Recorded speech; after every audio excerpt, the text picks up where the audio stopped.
Prince Charles, at one time the most sought-after bachelor in the world. Quite a lot of young ladies thought they might fancy themselves as queen. He certainly made the most of his playboy image. Here was the action man prince, and here were a list of very glamorous young women in his company.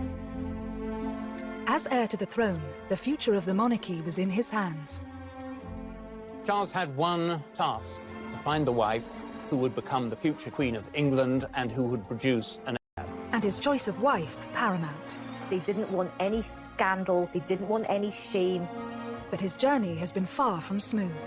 He was regarded as being a bit of a liability because he was in and out of too many beds. Time was ticking, and the world was watching to see who he'd choose. From a romance with his future sister-in-law. I think Sarah would have been right up there as a possible bride. And a marriage proposal to his second cousin. He knew that she would be a suitable match. It would have been a dynastic marriage that pleased everyone. How hard was it to find the perfect bride? How would the monarchy look today if he had chosen differently? And what was it about these women that made them serious contenders? Heartache, infidelity, and romance. These are the women who could have been queen.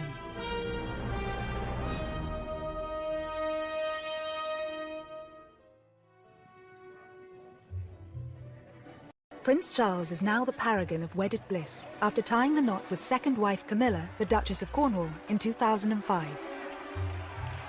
Charles and Camilla's relationship today is serious, committed, stable, and a loving partnership. I think he was always in love with Camilla. He needed her companionship in his life, and he wasn't happy until he had it. Whilst the title Camilla will take is still a cause for debate, one thing is for sure. When Charles finally accedes to the throne, she will be by his side. But Charles's search to find his future queen has been far from easy. Before marrying his first wife, Lady Diana Spencer, the prince spent over a decade hunting for the right woman. Prince Charles found it very easy to find girlfriends to have fun with. He found it very difficult to find a young lady who he could actually marry. Charles set himself a deadline at age 30 to marry. He always knew he would be under immense pressure to choose the perfect bride. In a 1969 interview, he spoke passionately about the challenges of finding her. In my position, you're going to marry somebody who perhaps one day is going to become queen. And you've got to choose somebody very carefully, I think, who could fulfill this particular role. Because people like you, perhaps, would expect quite a lot from him, almost from childhood, that the chief task of his life was to carry on the dynasty successfully. So he had to get the right woman. There were strict criteria that any potential bride would have to meet.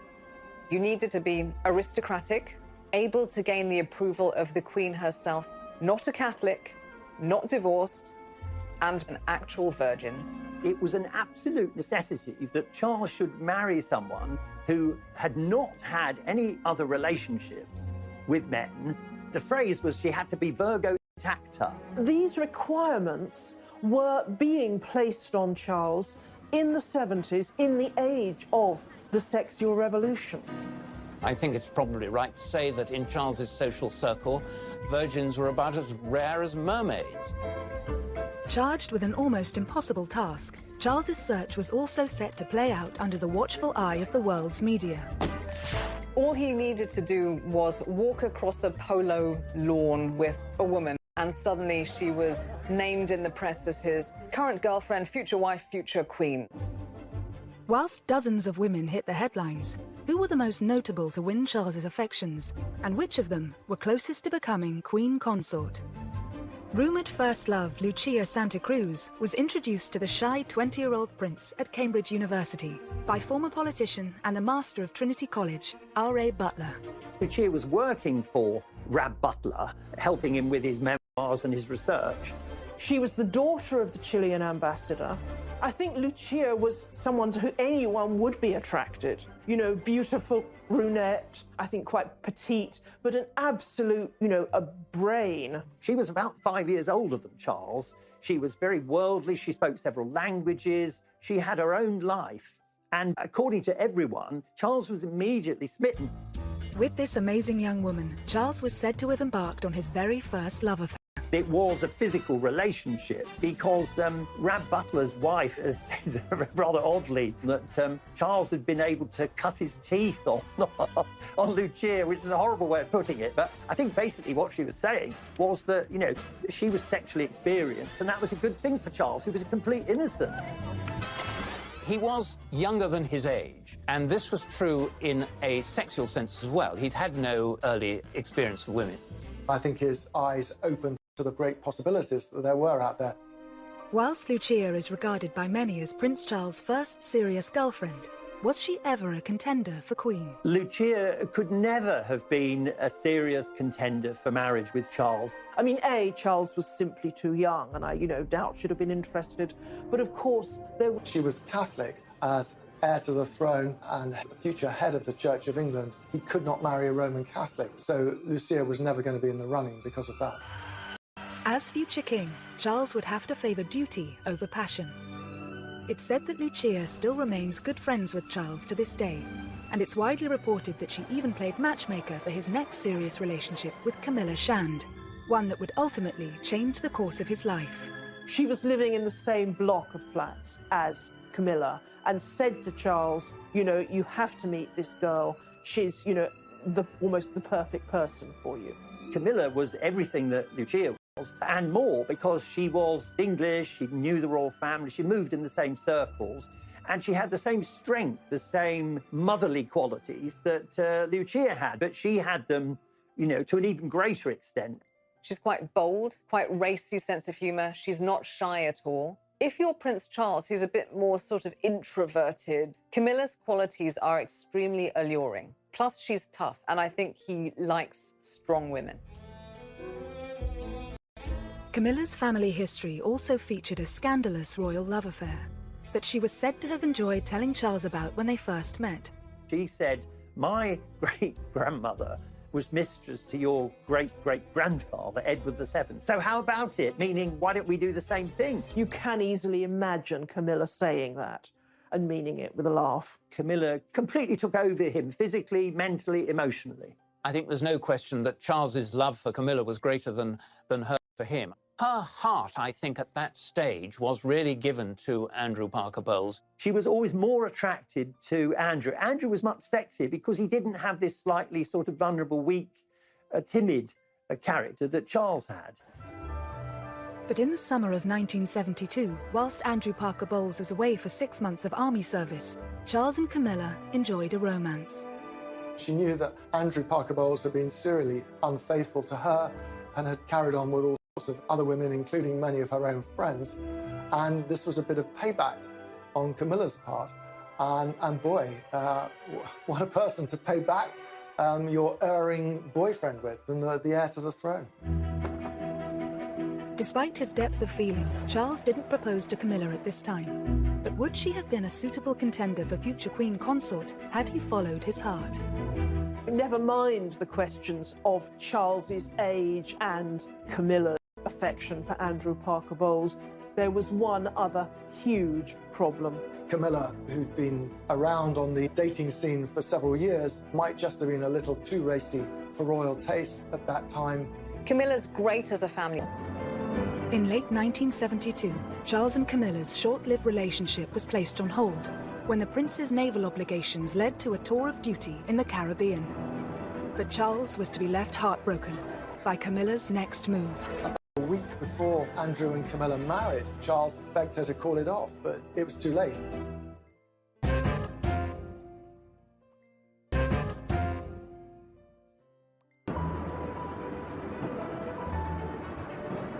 Whilst on a tour of duty in the Caribbean, Prince Charles learnt that Camilla Shand and Andrew Parker Bowles were engaged to be married. Charles was devastated, desperately upset. About a week before Andrew and Camilla married, Charles begged her to call it off, but it was too late. Just after Charles heard that Camilla was engaged to Andrew Parker Bowles, he also heard that Princess Anne had become engaged. After losing Camilla and then seeing his much-loved younger sister Anne marrying Captain Mark Phillips, I think he did begin to put pressure on himself to try and find a suitable bride. Charles didn't have to wait long. A week after Anne's wedding, he attended a shooting holiday in Spain, hosted by family friend Arthur Wellesley, the 8th Duke of Wellington. Here, sparks flew for Charles, with a true blue blood. Lady Jane Wellesley was the daughter of the Duke of Wellington, one of our most distinguished and noblest families. She was a very attractive, spirited young woman. She was a journalist, so she was somebody who was independent-minded, wanted to be a career woman, making her own way in the world. No, I'm buying my own lunch. Are you? She and Charles seemed very well matched. I think he did think about her as a serious prospect at that time. Many people thought that she was a huge contender to be the future queen. 22-year-old Jane's eligibility didn't go unnoticed by the press. She was the first young woman associated with Charles that the press picked up on as a possible future princess. They were followed everywhere, and she was followed everywhere. She just found the pressure too much to bear. There was a huge amount of press and media speculation, which actually led her to finally snap, understandably, and say, on the record, do you honestly believe that I want to be queen? This was a problem with many of the aristocratic women that Charles dated. They didn't yearn to be the wife of the heir to the throne because they were already titled. She was already Lady Jane. Why would she choose that when, the downside was that for the rest of her life, the press would follow her everywhere. They'd criticise anything she happened to say inadvertently. It would be a nightmare, and she knew that. As an eligible bachelor, actually his role as prince was off-putting for lots of women. Had the press not helped to scupper this perfect match, how much different would the monarchy have looked today? I think Jane Wellesley would have been a very good queen. As it happens, I think she was sensible, she was intelligent, she was modest. She would have brought to the whole business of being queen much more than Diana did. She was a ticking bomb from the very word go. It was now 1974, and Charles' great-uncle, Lord Mountbatten, had a piece of advice for the 25-year-old prince. Mountbatten was urging Charles specifically that a young man should sow as many wild oats as possible before marriage, but that he should then marry a sweet, innocent girl so she can remain on a pedestal. It certainly looks like he did take that advice. Charles was incredibly close to Mountbatten, and he became one of the biggest influences on the prince's love life. I think Charles did have a bit of a fractious relationship with his own father, the Duke of Edinburgh. So I think his uncle provided him with just a lot of friendship and a lot of support. He advised Charles in a very loving, but also very calculating way. He was very much on the dynastic make, and he saw Charles as someone whom he could influence. It helped cement his connection with the royal family. He'd always interfered in royal life and had been doing it for many years. Decades before, Mountbatten had really tried to orchestrate the marriage of his nephew, Prince Philip, with Princess Elizabeth, the heiress to England. Now, that marriage, of course, happened, but not without Prince Philip actually warning his uncle to back off. Nevertheless, he was the mentor in Charles's life, and it was his advice that Charles decided to follow. Dickie Mountbatten was so supportive of Prince Charles's erotic adventures that he offered him the use of his own property, Broadlands, as a secret love nest or hideaway for Prince Charles to take his girlfriends. Charles didn't find it difficult to attract these young ladies. By the mid-70s, his public image had undergone something of a transformation. He was always under pressure from his father, Prince Philip, to be a real man, to be a sort of James Bond figure almost. So he got the Aston Martin, he did military service, he learned to fly helicopters. He was a good horseman. He was good at playing polo. He had a good figure. It looked very good in white riding breeches. He would take his shirt off, and he looked pretty fit in many ways. He wanted to be someone who put himself on the edge of danger, and that sort of... A string of romances ensued, but in 1976, just 2 years away from his self-imposed marriage deadline, one particular lady hit the headlines. Davina Sheffield was the ex-debutante granddaughter of wealthy industrialist Lord McGowan. She was well-connected, cousin of Samantha Cameron. She was, a good rider. She was very good-looking. Often the women Charles went out with were dubbed Charlie's Angels, and she was said to be the most attractive out of all of these Charlie's Angels. Charles was said to have wooed Davina away from her boyfriend and could not disguise his love for her, even in public. She was thought to be somebody that Charles took really very, very seriously indeed, and that this was a real meeting of souls as well as bodies. This was a viable enterprise, and that she might be the one that he actually chose. But it wasn't long before the relationship came to a sudden end. The story of Davina Sheffield and Charles was the story of several young women and Charles. At the time, there were rumours that Charles might propose to her. Her ex-boyfriend was pursued by the tabloids and wound up revealing that he and Davina had lived together, lived in sin, as it was put. And the moment that this emerged, it killed the romance between Charles and Davina Sheffield. And that is a pattern that kept on happening. Davina didn't fit into the criteria of the perfect woman, as dictated by the royal firm. But had she and Charles married, we would perhaps have a very different monarchy today. Davina Sheffield wasn't actually an aristocrat of the ancient blue-blooded type. She was descended from industrialists, so her wealth was relatively new money. If she'd married into the royal family, she would have brought in some of the freshness and entrepreneurialism that surrounds industrialism. She would be quite a breath of fresh air, much as Meghan was supposed to be when she married Harry. There's scope in the monarchy for blowing away some of the cobwebs. As his 29th birthday approached, Charles felt an increasing sense of urgency to get married, and his next significant relationship saw a return to a woman of breeding. Like Lady Jane before her, Lady Sarah Spencer hailed from elite aristocracy. The 22-year-old daughter of the 8th Earl Spencer, she was also Diana's older sister. Lady Sarah Spencer came from exactly the correct lineage to marry Prince Charles. Sarah, from an early age, had been brought up on the edge of the Sandringham estate. Even her grandmothers were ladies-in-waiting to the Queen Mother. And of course, the Spencers had been intertwined with the royal family forever. She and Charles met at one of the Queen's. Charles was rather taken with Sarah, with her reddish hair and her outgoing sense of humour, and they began dating. After Sarah earned an invitation to Balmoral at the end of the summer, she reciprocated by asking the 28-year-old prince to a shooting weekend at Althorpe, the Spencer estate in Northamptonshire. On arrival at the house, Charles clapped eyes on Diana for the first time, who was then just 16 years old, tall and rather gangling. Diana at the time was probably too young to, really impinge very seriously on his notice. But he made a huge impression on her. Diana thought how wonderful, how dashing, how handsome he seemed in the flesh. She'd been rather taken by him as a teenager. It's said that she had a picture of him on her school dormitory wall. I think she was rather struck by that first encounter. But for now, Diana was nothing more than his girlfriend's younger sister.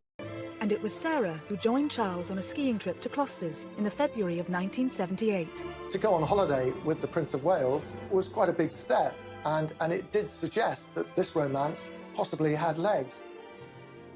But on their return, Sarah made a huge mistake. In Closters, she became close to some British journalists. Back in England, at lunch with them, she had a far too frank conversation.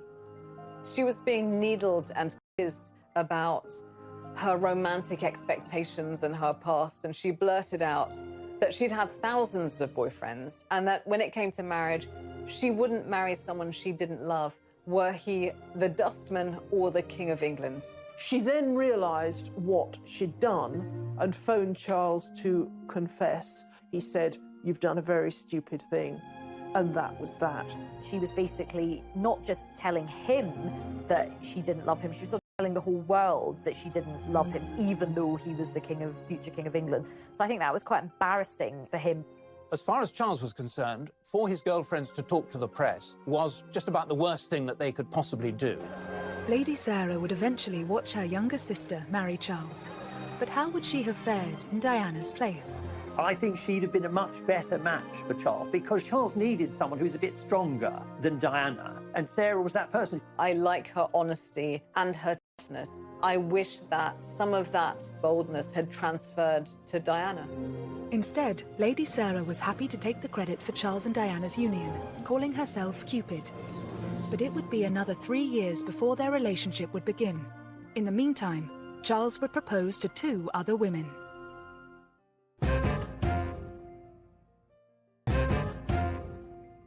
Bree, dating a string of eligible young women. He's beautiful. Years earlier, he told the press he wanted to be happily married by the time he was 30. But as his big 3-0 approached, the pressure was on. Prince Charles's job was to get married and make babies. By the age of 30, he still hadn't done that. As Charles approaches his 30th birthday, there is this sense of panic setting in. He does throw himself into quite a few relationships, and he doesn't just throw himself into these relationships, he actually proposes to these different women. Over the next 2 years, Charles proposed to not 1, but 3 young women. His next love interest, Amanda Knatchbull, seemed to tick all the boxes, and more importantly, had the approval of Charles's romantic mentor, his great-uncle, Lord Mountbatten. But that was hardly surprising. Amanda Knatchbull was the granddaughter of Earl Mountbatten, and she was someone who he had known since she had been a child, of course. She's also Prince Charles's second cousin. So with Lady Knatchbull, he really kept it in the family. Charles was 9 years older than Amanda. Was it pressure from Mountbatten that had once prompted the prince to speak to 16-year-old Amanda's mother about her being a future royal bride? Charles considered it from a very early age, but I think that Mountbatten had sown the seeds. I think Charles, the future king, was, as far as Mountbatten was concerned, he was a pawn. He was a pawn in the dynastic game, and he was a pawn that he hoped would go down the board and become a king, and that king would have as his queen Amanda. I find that the most interesting of the relationships, not because it was emotionally intense on either of their part, it wasn't, but because Charles seemed so ready, so willing to consider a very young teenager as a possible bride, just, because everyone told him he should do. Amanda Knatchbull's mother, Lady Brabham, was very wary. I think she sensed that Charles was casting around for someone who was suitable rather than someone who he was in love with. She told Charles to wait and see if a relationship developed. Over the next 5 years, Charles and Amanda did become close friends.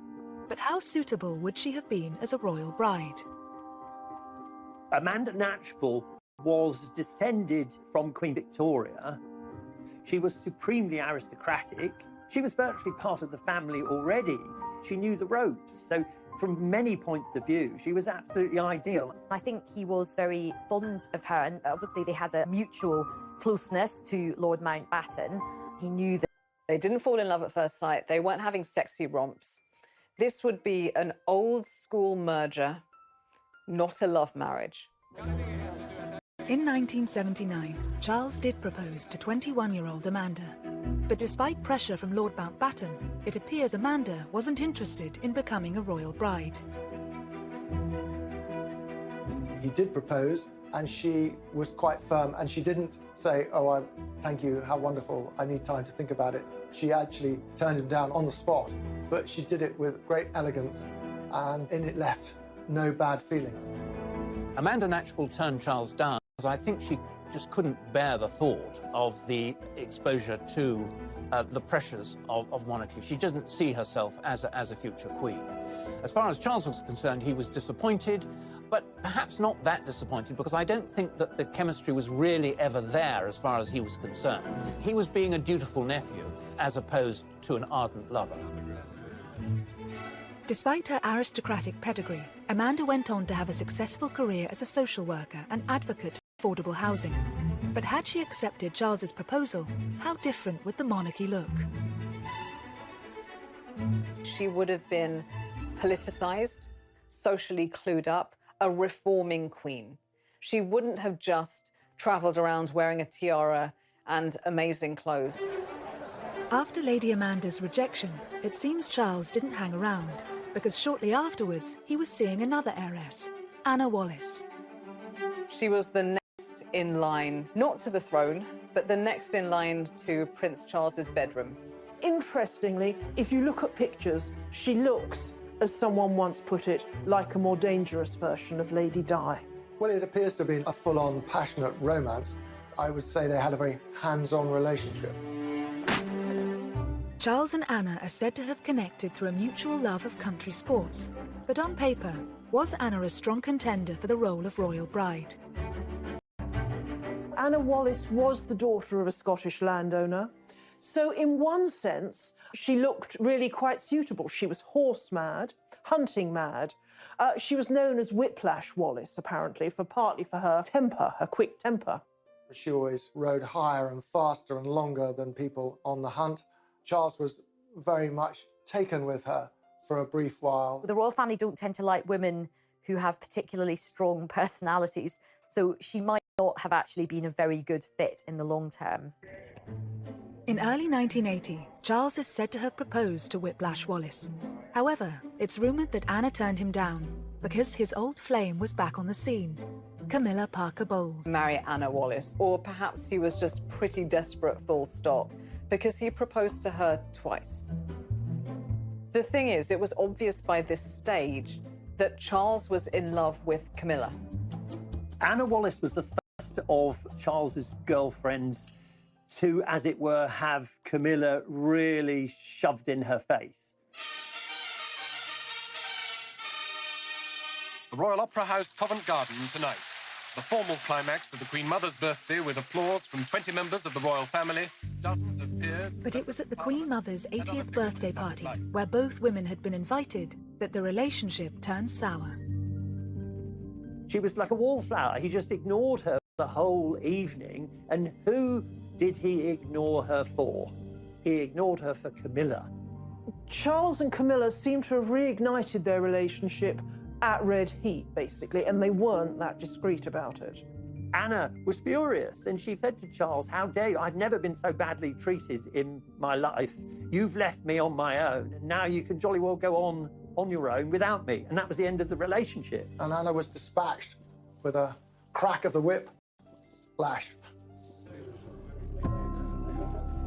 After Anna's proposal was rejected, was it to be third time lucky for the Prince of Wales? In 1980, Charles was still grieving the loss of his mentor, Lord Mountbatten, who had been killed the previous year in an IRA bombing. He was staying at a friend's country house when he started chatting to a fellow guest, a 19-year-old Lady Diana Spencer, the younger sister of his ex-girlfriend Sarah.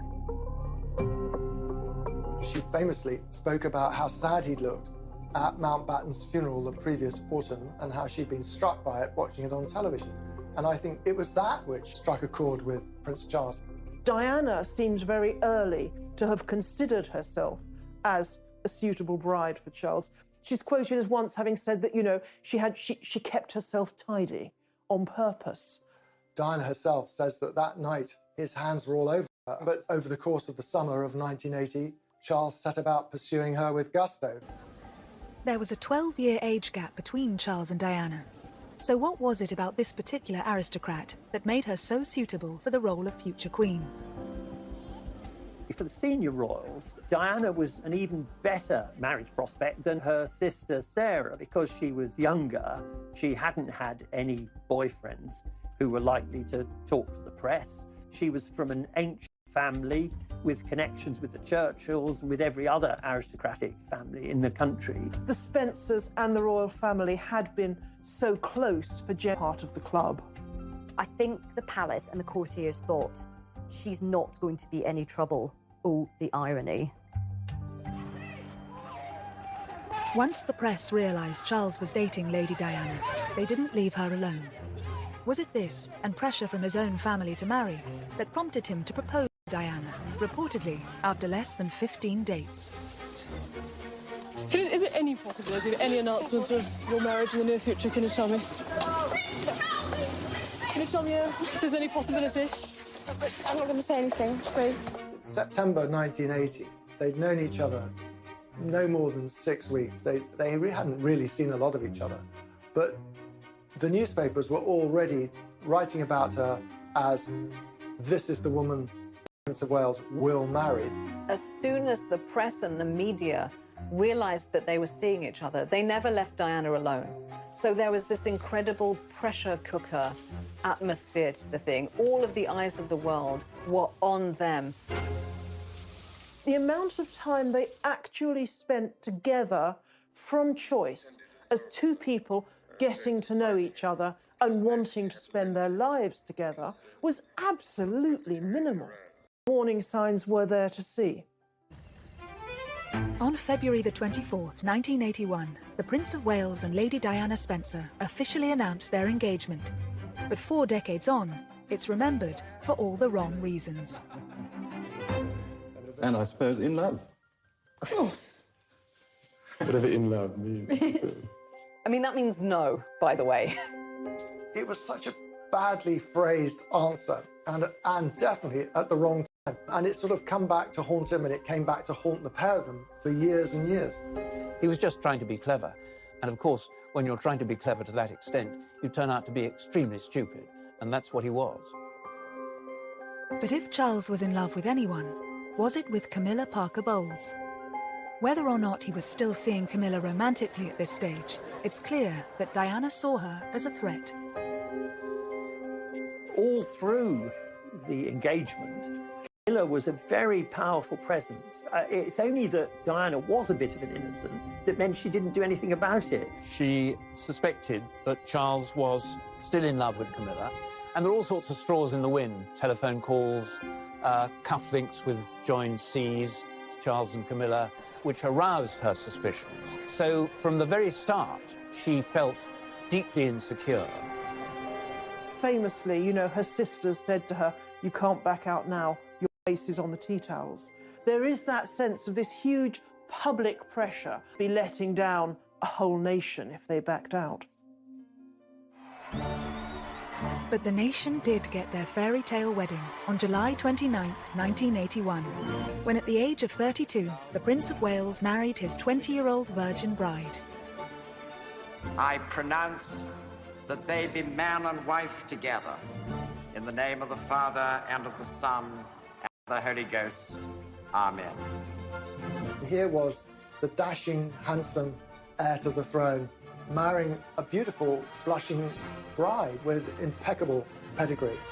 It was fairy tale-like.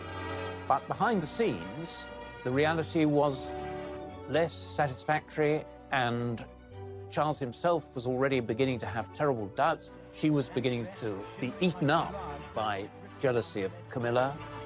And so the fairy tale wedding, it was sort of Hansel and Gretel, sinister fairy tale, something much more dangerous to the future of the monarchy. As the fairy tale turned sour, Charles risked it all for the woman he loved. There was a poll in a major newspaper that said that between 80 to 90% of people felt that Prince Charles's behavior had significantly damaged the monarchy and would significantly damage it going forwards.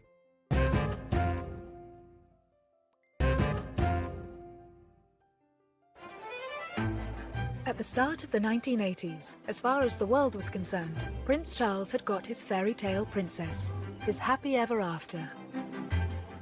How are you enjoying married life? Highly recommend. And when William and then Harry came along, their happiness seemed complete. However, shortly after Harry's birth, Charles and Diana's marriage began to crumble. At this stage, had an old friend already been lined up to pick up the pieces? He reached out to Camilla again as a source of comfort, and Camilla stepped in as a friend initially, for sure, to start with, to bolster his confidence. But at some stage, you know, they became intimate again. Charles probably thought at that stage, well, lots of kings have had mistresses, I shall have a mistress, and that's what Camilla will be, and that will be very happy, and Di will have to take it. But of course she wouldn't take it. Over the next few years, as Charles and Diana grew more distant, he and Camilla became closer.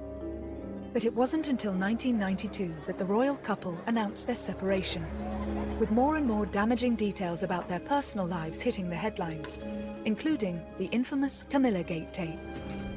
It was transcript of an alleged conversation between the Prince of Wales and Camilla Parker Bowles.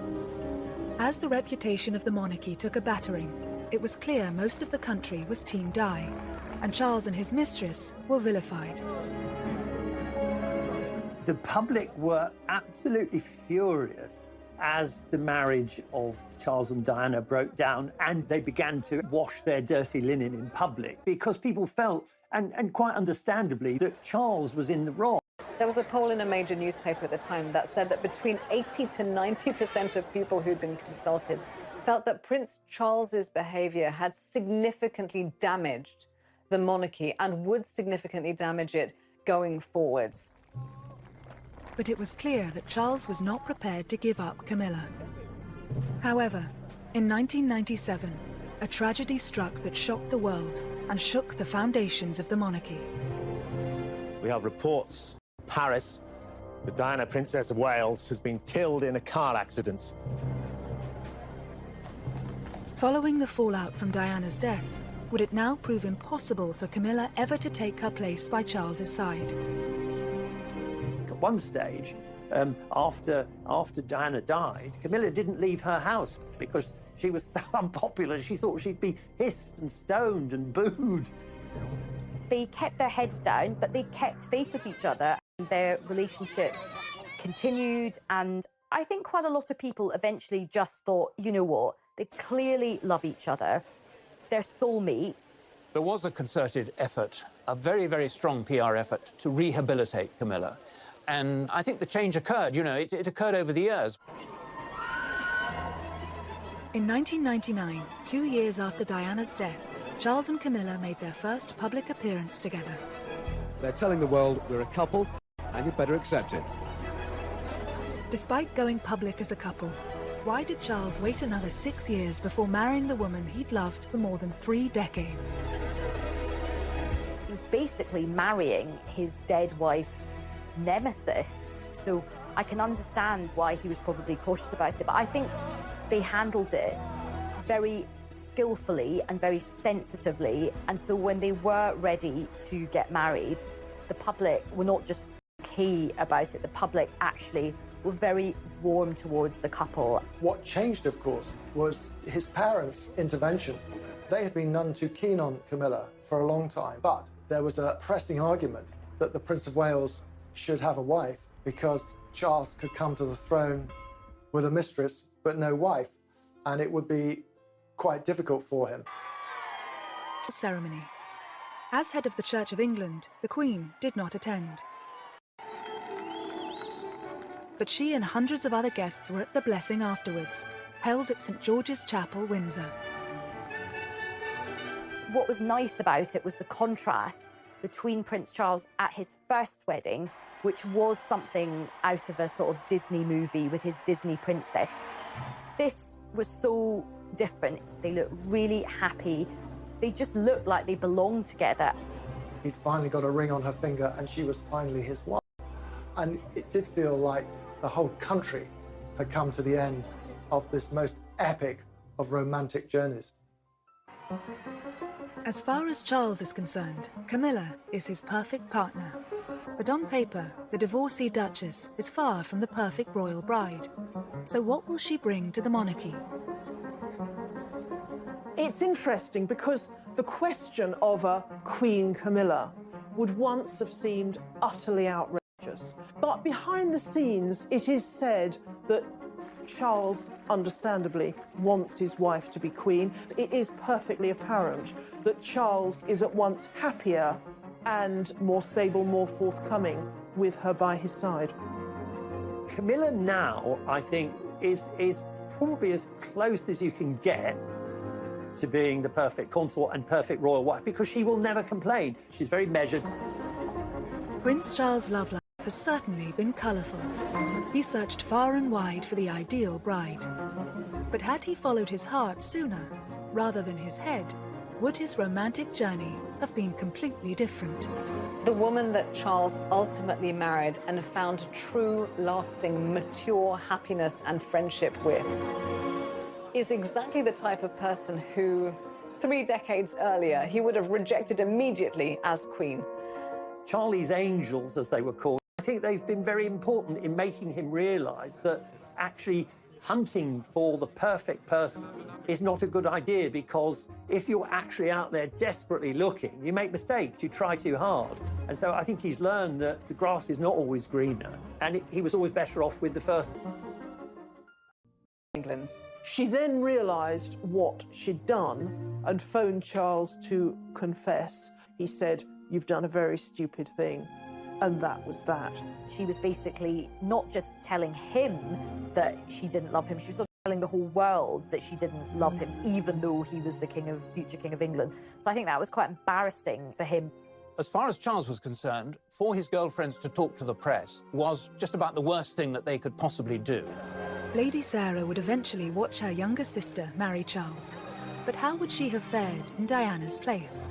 I think she'd have been a much better match for Charles, because Charles needed someone who was a bit stronger than Diana, and Sarah was that person. I like her honesty and her toughness.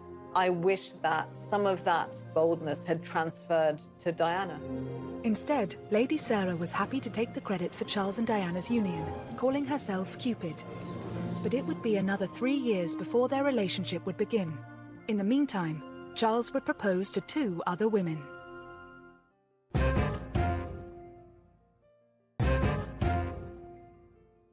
Dating a string of eligible young women. He's beautiful. Years earlier, he told the press he wanted to be happily married by the time he was 30. But as his big 3-0 approached, the pressure was on.